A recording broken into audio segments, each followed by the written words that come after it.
안녕하십니까, 이재필입니다.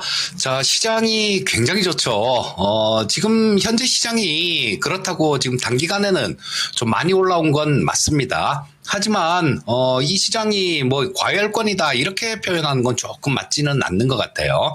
왜냐하면 물론 뭐 단기간에 조정은 나올 수도 있죠. 단기간에 너무 올랐으니까.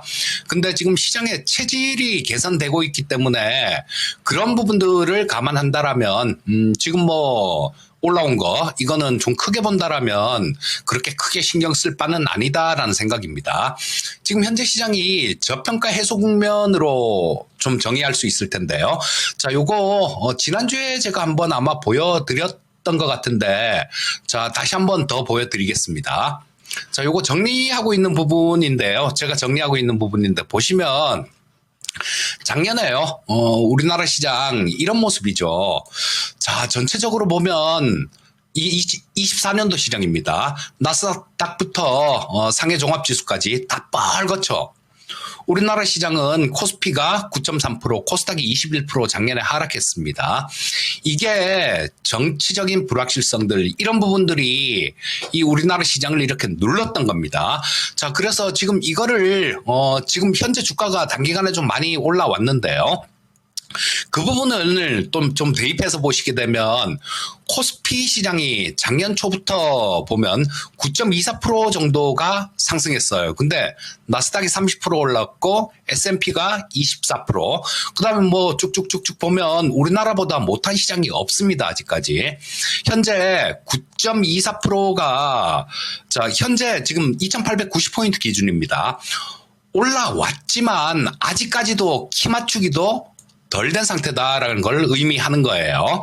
자, 지금 작년부터 있었던 그 정치적인 불확실성 이런 부분들은 지금 거의 뭐 완전히 없어졌다라고 봐야 되겠죠. 지금까지는 거기에 대한 키 맞추기가 코스피 시장에서 나왔다라고 보시면 될 거고요. 자, 우리 코스닥 시장이 너무 잘 간다라고 말씀해 주셨는데 그건 오늘 얘기예요. 크게 보면 코스닥 시장이 갈 자리가 훨씬 더 많이 남아있다라고 봐야 됩니다. 자, 여기에 숫자가 말해주죠. 모든 거는 숫자가 말해줍니다. 그래서 이걸 우리 시청자님들께도 좀 정리를 해 보십사 하는 얘기를 가끔 드리는데요. 아마 현실적으로 조금 정리하기는 어려우신 분들이 또 계시다라는 생각이에요. 하지만 할 수 있는 분은 해 보시는 게 좋습니다. 지금 그냥 시장만 오늘 시장 최근 시장만 본다라면 그렇게 생각할 수 있죠. 와, 너무 올랐는데? 좀 많이 올랐는데? 이렇게 생각할 수 있는데 숫자 딱 이렇게 정리해놓고 보니까 어떻습니까? 코스닥 시장 같은 경우는 작년 초 2024년도 초에 비하면 아직도 마이너스 9.5%예요. 전 세계 시장에서 전 세계 시장 중에 가장 부진한 시장이 아직까지 코스닥 시장이다라는 겁니다. 그렇다면 여기서 코스닥 시장이 어느 정도 키 맞추기가 더 나올 수 있겠다라는 거 이런 부분 어렵지 않게 짐작해 볼 수 있죠. 자, 이런 효과가 정리하는 거 하나만으로도 그런 효과가 나온다라는 거예요. 자, 그리고 올해 들어서는 우리나라 시장이 독보적으로 좋습니다. 코스피가 20%, 코스닥이 15.32% 정도 상승하는 모습이었는데 이렇다고 하더라도 지금 작년에 소외받았던 부분 이 부분에 대한 키 맞추기밖에 안 되는 겁니다. 근데 지금 여러 가지 좋은 일들이 우리나라 시장에 있을 수 있죠. 뭐 상법 개정안 관련되는 부분들 이런 부분들도 분명히 저는 주식시장의 개인 투자자들 한테 플러스 되는 쪽으로 그리고 시장 자체가 위쪽으로 갈 수 있는 그런 방향으로 개정이 된다라고 봅니다. 그럼 아직도 키 맞추기도 좀 진행이 안 됐는데 향후에 그런 부분들이 진행되고 또 뭐 경기 부양 관련 경기 부양책들 이런 것들이 나오고 자 그렇게 되면 우리나라 시장이 지금은 작년에 소외받은 거 겨우 일정 부분 반영한 거니까 향후에 그런 부분들을 반영해 나간다라면요 훨씬 좋을 수 있는 그런 시장이다라는 겁니다. 그래서 외국인들이 수급이 이렇게 돌아오는 거예요. 자, 보시면, 코스피 시장 수급 보시게 되면, 뭐, 오늘은 46억 정도밖에 안 사는데요. 최근 들어서 굉장히 강하게 샀죠. 자, 뭐, 코스닥 시장도 마찬가지입니다. 오늘 1160억 정도 매수를 하고, 이들도 코스피 시장하고 코스닥 시장 간의 괴리율, 아까 보여드렸죠. 괴리율을 보고 좀, 코스닥 시장이 좀 더 강한 탄력이 있을 수 있겠다라는 그런 자금들이 들어오는 겁니다. 자, 선물 시장 지금 1794억 정도 외국인들 매수하고 있죠. 자, 내일이 선물 옵션 동시만기인데요. 지금 이게 롤오버가 좀 원활하게 되고 있지는 않습니다, 지금. 자, 보시면 지금 현재 저 9월물 선물을 보시게 되면 지금 미결제 약정이 한 16만 7천 개 정도 돼요. 이게 보통 내일이 만기인데 만기 전날이면 최소한 20만 계약은 더 이렇게 넘겨줘야 되는데 뭐 어제도 제가 월요일 날저 명의들여 복귀 출연해갖고 글쎄 조금 잘 안 되네요, 롤오버가. 요러면 만기 근처에서는 조금 변동성이 약간 생길 수 있는 그런 부분은 있습니다라는 말씀을 드렸는데, 물론 오늘 오후장까지는 좀 봐야 됩니다. 오후장까지는 롤오버가 원활하게 되는지 좀 봐야 되겠지만, 자, 지금 현재로서는 롤오버는 그렇게 원활하게 되고 있지는 않은 것 같아요. 뭐 하지만 그렇다고 하더라도 이 파생시장은 만기날 짧은 단기간에 좀 움직이는 그런 부분들이니까요. 단기간에 시장을 영향을 주는 부분이니까 만약에 선물 옵션 동시만기나 만기 후 폭풍 그리고 단기간에 올랐다는 거 이런 부분들이 조금 작용하면서 시장이 조금 조정을 받는 그런 모습이 나온다라면 그렇죠. 여전히 그거는 또 기회로 삼으셔도 좋을 것 같습니다. 아까 보여드렸던 그 수치 그거만 딱 기억하시면 될 것 같아요. 아직 우리나라 시장이 전에 하락했던 부분들, 작년에 못난 짓 했던 부분들, 이 부분을 아직도 회복 못하고 있다는 거, 그거만 기억하시면 되겠습니다. 자, 오늘도 섹터를 한 3개 정도 살펴볼게요. AI 쪽하고 유리기판, 그리고 통신 장비 쪽, 이런 쪽을 좀 살펴보도록 하겠습니다. 자, AI는 계속해서 말씀드렸죠. 제가 한 달도 넘은 것 같아요. 거인의 시선 출연하면 거인의 시선에서 AI. 야인시대 출연하면 거기서도 추천 종목들 AI. 그리고 명인들여 복귀 출연하면 거기서도 AI. 계속 말씀을 드렸는데요. 그쪽 AI 쪽에 지금 머물러 계신 분들 같은 경우는 단기간에도요. 그 종목들 매수한 거 5, 60% 정도 수익은 아마 6월달 들어서도 충분히 났을 겁니다. 이거는 세상을 보고 지금 신정부가 한 2, 3주 전에는 신정부가 출연하기 전이었잖아요. 근데 무조건 누가 되든 간에 AI 쪽은 무조건 수혜를 본다라는 그런 개념에서 말씀드렸어요. 이재명 대통령이 되면서 좀 더 큰 수혜를 보는 것 같습니다. 신정부 정책의 최대 수혜 섹터는 다른 게 아니라 바로 이 AI예요. 자, 오늘도 솔트룩스를 좀 말씀드릴게요. 자, 솔트룩스는 지금 이 시간에서도 말씀드린 지가 한 달도 훨씬 더 된 것 같아요. 그리고 계속해서 처음 말씀드리긴 작년부터 말씀드렸었죠. 자, 이거 마치 레인보우 로보틱스 말씀드리듯이 계속 그렇게 말씀드렸습니다. 지지난주 2주 전에는 어떤 말씀을 드렸습니까? 목요일 날 내일 솔트룩스 AI 컨퍼런스가 있는데 제가 직접 다녀올 겁니다 라는 말씀을 드렸죠. 그러면서 또 말씀드렸고, 그전에도 제가 주식을 이렇게 높이 올라갔을 때 사세요 이런 얘기 잘 안 드립니다. 다 이렇게 밑에 깔려 있을 때, 그럴 때 시청자님들한테도 계속 말씀을 드렸고요. 자, 이 솔트룩스 같은 경우는 AI 컨퍼런스를 지지난주 목요일 날 있었어요. 제가 직접 가봤습니다. 거기에 딱 가니까 처음에 거기 그렇게 적어놨더라고요.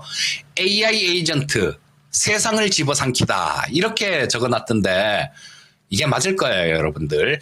이게 간단하게만 좀 말씀드리면, 처음에 우리가 AI라는 게 나왔잖아요. 알파고. 물론 그 전에 히스토리도 많습니다만 우리가 인식하기 시작한 건 알파고가 나오면서부터 했어요. 알파고는 그냥 AI였습니다. 그러다가 생성형 AI가 나오죠. 오픈 AI에서 만든 챗GPT. 이런 게 생성형 AI잖아요. 자, 여기서 AI에서 생성형 AI로 진화한 겁니다.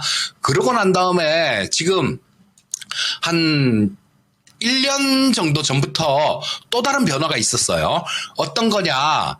AI 에이전트라는 그런 변화가 있었는데요. 요거는 지금 설명을 다 드리려면 시간이 너무 짧아요. 근데 AI 에이전트가 처음 지금 첫 단계다. 여기서 또 생성형 AI보다 훨씬 더 큰 그런 변화가 있을 겁니다. AI보다 생성형 AI 나왔을 때 변화가 엄청나게 컸었고요. AI 에이전트는 우리 챗GPT가 처음 나왔을 때 그 변화보다도 훨씬 더 큰 변화예요. 자, 우리 젠슨 황이 엔비디아 CEO 젠슨 황이 그런 얘기를 했었죠. 피지컬 AI 이런 얘기를 했는데요. 피지컬 AI 같은 경우도 지금 그 로봇이나 뭐 이런 물리적인 환경에 AI가 들어오는 걸 의미하는 거죠.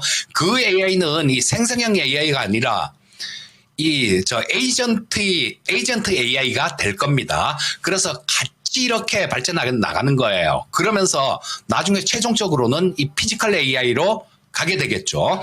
자, 지금 에이전트 AI가 지금 첫 단계입니다. 그리고 솔트룩스는 계속 말씀드렸듯이 두 개를 갖고 있다라는 말씀을 드렸죠. LLM 모델인 루시아를 갖고 있고요. 루시아 3.0을 아마 7월 달에 오픈할 겁니다. 그리고 구버라는 AI도 있다라는 말씀을 이 시간을 통해서도 여러 번 말씀드렸어요. 그 구버가 바로 AI 에이전트입니다. 자, 뭐 정책적으로도 좀 더 수혜받을 수 있는 부분들이 있으니까요. 이 솔트룩스는 계속 관심 갖고 보시면 좋을 것 같은데, 이거 우리 시청자님들 보유하고 계신 분들 아마 계실 겁니다. 뭐 이거 야인시대에서 15,000원에 추천드렸었고 최근에도 20,000원대 초반에서도 그때부터도 계속 말씀드렸으니까요. 그분들을 위해서 한 말씀 드리면요. 우리는 일단 원금만 회수했습니다. 언제? 월요일 날 원금만 회수했어요. 자, 그리고 나머지는 그냥 쭉 좀 들고 가면서 볼 생각입니다. 자, 그러니까 보유하신 분들께서는 말씀드린 거 참고하셔서 투자하시면 되겠습니다. 자, 두 번째 섹터는 유리기판 쪽을 좀 볼게요. 제가 뭐 미래 성장 동력이 있는 그런 쪽들을 좋아하죠. 그러면서 레인보우 로보틱스 같은 경우도 10배거 내드렸지 않습니까? 이런 것들 전부 다 세상이 어떻게 돌아갈 건가 그런 큰 틀에서 보고 그 중에 제일 똑똑한 놈을 투자를 한 거예요. 자, 유리기판 쪽은 반도체의 미래라는 거, 미래 반도체 핵심 기판이 되는 게 유리기판이 되지 않습니까? 근데 막연한 미래도 아니에요. 막연한 미래도 아니고 곧 다가올 미래입니다. 자, 유리기판 주식은 이거 삼성전기 같은 종목을 보시면 될 것 같아요. 제가 이쪽 유리기판 쪽 같은 경우는 뭐 다른 종목들도 많이 있죠. 근데 다른 종목들은 그냥 트레이딩 관점 이런 관점으로 접근하시면 되고 삼성전기 같은 경우는 투자라는 관점으로 접근을 하셔야 됩니다. 자, 이 삼성전기의 경우에는 상당히 매력 있는 가격대예요. 지금 13만 1,000원 정도 돼 있죠. 자, 근데 이게 월봉인데 보시게 되면 자, 작년에 평균 가격 수준이 지금 올해 현재 있는 가격보다 훨씬 높죠. 재작년도 훨씬 높았습니다. 그전에는 더 높았어요. 자, 근데 실적 부분 한번 볼까요? 실적 부분 살펴보면 이런 모습입니다. 자, 여기 2023년도에 많이 부진했어요. 삼성전기가 매출 8조 8천억에 영업이익 뭐 한 6,600억 정도 영업이익 났네요. 작년에 2024년도에는 좀 더 좋았습니다. 뭐 1,020억 정도 10조 2천억 정도가 매출이 나왔고 영업이익이 7,300억 정도가 나왔어요. 올해 같은 경우는 작년보다 실적 부분이 훨씬 좋아질 것 같습니다. 자, 보시면 올해 1분기 실적만 보더라도 2조 7천억 매출이 나왔죠. 작년에 2조 6천억이었습니다. 작년 1분기에 매출이 1조 8천억. 자, 올해 1분기에 2천억을 넘겼어요. 자, 미래 성장할 수 있는 그런 부분도 있으면서 실적 부분이 좋아지고 있는데 주가는 오히려 깔려 있다라는 거예요. 자, 주식을 매수를 하려면 투자라는 관점에서 매수를 하려면 이런 자리에서 잡으셔야 됩니다. 이런 자리에서 잡으셔야 되고 삼성전기 같은 경우는 지금 밑에 깔려 있는 이유도 있긴 있죠. 왜냐하면 베트남이에요. 트럼프가 지난번에 베트남에다가 관세를 43%를 때려버렸죠. 그리고 90일 유예하긴 했습니다만 이 삼성전기 같은 경우도 기판 사업부 쪽이 베트남에 있는 게 있어요. 그래서 그쪽이 관세를 세게 맞으면 좀, 실적 부분에 조금 타격이 올 수 있습니다. 그래서 많이 깔려 있는데, 지금 트럼프도 뭐 한풀 죽었고, 또 각국마다 이렇게 잘 좀 하려고 그렇게 하고 있죠. 그리고 또, 베트남 정부에서 로비를 잘 하는 것 같아요. 뭐냐 하면 트럼프 장남이 그 베트남에다가 리조트 사업을 한다라고 얘기를 합니다. 이런 거 공짜는 없죠. 자, 뭐 관세 부분들 이런 부분들을 좀 완화하기 위해서 아마 베트남 정부도 그렇게 하고 있는 거 아닌가 싶은 생각이 들어서 지금 현재 주가 수준이라면 크게 무리가 없는 주가 수준이죠. 자, 삼성전기는 투자라는 관점으로 접근해 보시기 바라겠습니다. 자, 그리고 마지막 쪽으로는 통신 장비를 좀 보고 싶은데요. 제가 이토마토를 제일 처음 와서 막 거품 물고 얘기했던 종목들이 통신 장비 업종이에요. 자, 그때 2026년도 말, 2027년도 초 이때 말에 처음 와서 이때부터 계속 막 거품을 물어왔었죠. 자, 근데 왜 그랬겠습니까? 그때는 5G잖아요. 5G가 눈앞에 보이는 미래예요. 통신 섹터 같은 경우는 한 10년에 한 번 정도씩 기술 표준이 바뀝니다. 우리 5G라고 얘기하는 지금 5G죠. 그거는 국제적으로는 2020년. 우리 LTE라고 얘기하는 4세대 이동통신은 2010년.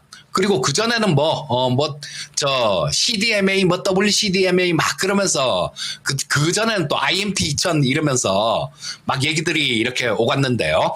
이거를 통신 표준을 10년에 한 번씩 이렇게, 합니다. 바꿔요. 자, 이 6G는 2030년인데 우리나라 같은 경우는 아마도 좀 더 그 전에 5G를 세계 최초로 서비스를 했듯이 6G도 그렇게 할 겁니다.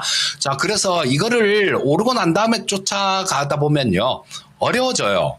자, 미리미리 준비하고 있는 사람들 같은 경우는 그 뒤에 뭐 엄청나게 나중에 큰 대가가 따릅니다. 그리고 6G 같은 경우는 좀 더 먼저 시작될 가능성이 많아요. 왜냐하면 위성통신하고도 연결해야 되고 여러 가지 좀 맞춰야 되는 부분들이 있기 때문에 이 부분이 아마 좀 더 먼저 시작된다라고 봅니다.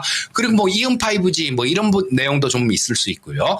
자, 그래서 종목은 이노와이어리스 같은 종목이 좋을 것 같은 생각이 드는데 이거요.